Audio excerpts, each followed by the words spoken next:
first and foremost, I want to get started here with how we start everything here in Mississippi with sharing our mission at the State Department of Education. Of course, we want to create this world-class education system that's going to give all of our students what they need to be successful, the knowledge, the skills, so that they can go out and to flourish as parents and citizens. And to accomplish that vision and working towards that in our mission, we focus on what we can do through leadership in the development of policy and accountability systems so that our students are prepared to be able to compete in our global community.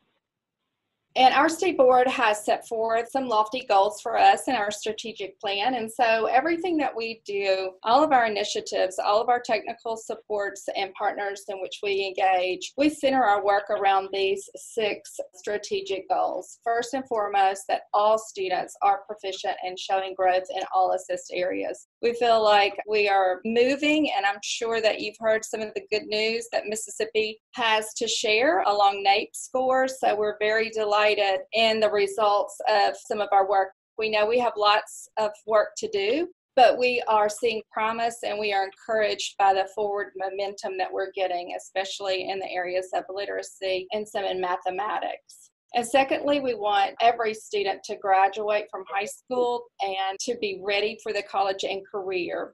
And 3, every child to have access to a high-quality early childhood program here in Mississippi. Our legislature has been supportive of this work in early childhood, and we are seeing some gains in our very young learners, and we're hopeful that we will continue to get the support we need to expand this even further in our state.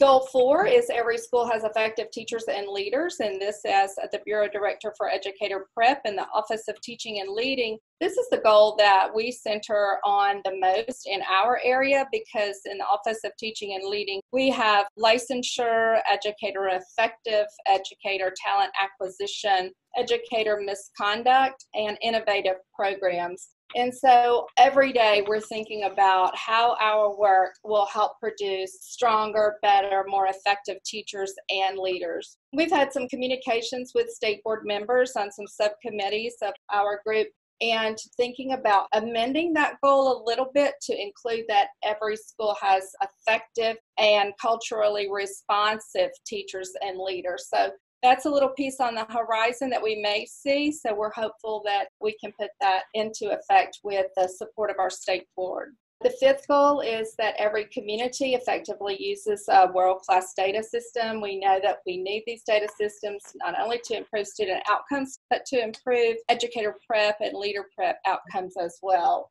And we want to see all of our school districts rated a C or higher. So these are our very strong goals, and we work daily here at the MDE to do our best to push forward with making these things happen. We rebranded our CEDAR group to the Teaching Leading Solutions Group. This is a group of external stakeholders as well as MDE program offices. Far too often we gather, we communicate, we talk about the problems, but rarely do we walk away with a solution to the problem. What we do in our CEDAR work group is we get together, we bring in these external folks. We have 3 institutions, the University of Mississippi, Delta State University, and William Carey University, who've been on board with the CEDAR work since the inception in Mississippi, which was, I believe, in 2015. In addition to deans that attend, of course, we have faculty members, and we have faculty members from general ed and special ed. We also have some of our local ed administrators and teachers. So we have a couple of superintendents who participate in the work and a few teachers. We also have representation from our IHL board, that's Institutions of Higher Learning. So we have, I feel like, a real well-rounded group of participants. And we continue to expand program offices in this work with the Solutions Group.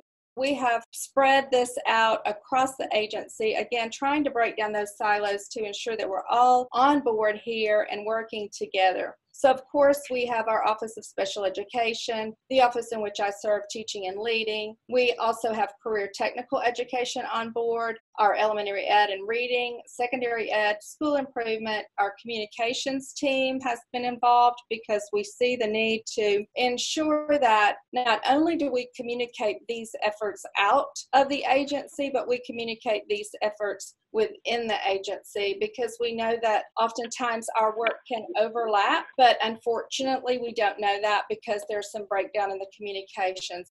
Like all states, we offer professional learning, and we have any number of coaches. We have literacy coaches that go out, and this is just different initiatives, not so much for culturally relevant. Where we're moving in Mississippi is more around inclusion and inclusive practices for all, trying to, again, work towards a mind shift change, because we have to have folks to understand that this is for all students. And of course, we want to see our students with disability excel and some of our subgroup discrepancies to close. But overall, we use professional development coordinators. They work out of the University of Mississippi, and they are disseminated across the state to provide face-to-face professional development. We also have online professional development through our office, and we also, like other states, use our RESAs, our Regional Education Service Agencies. We're very fortunate in Mississippi to have a long-standing, I would say, state superintendent.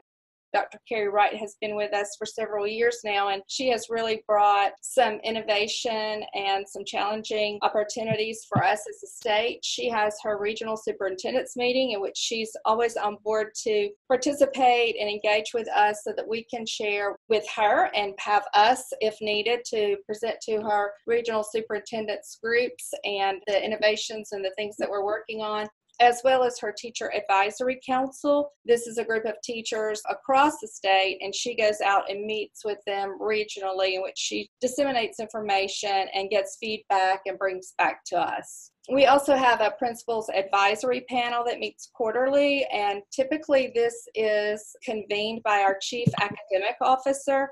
Gives us an opportunity to see principals face-to-face, have them here at the agency, and we can have a give and take exchange of information. Also, our work with CEDAR and CCSSO on advancing inclusive principal leadership has been huge, creating opportunities for pre-service leaders in preparation, as well as professional learning for our practicing administrators around inclusive practice. And so culturally relevant pedagogy would be a part of that, as well as universal design for learning and our HLPs.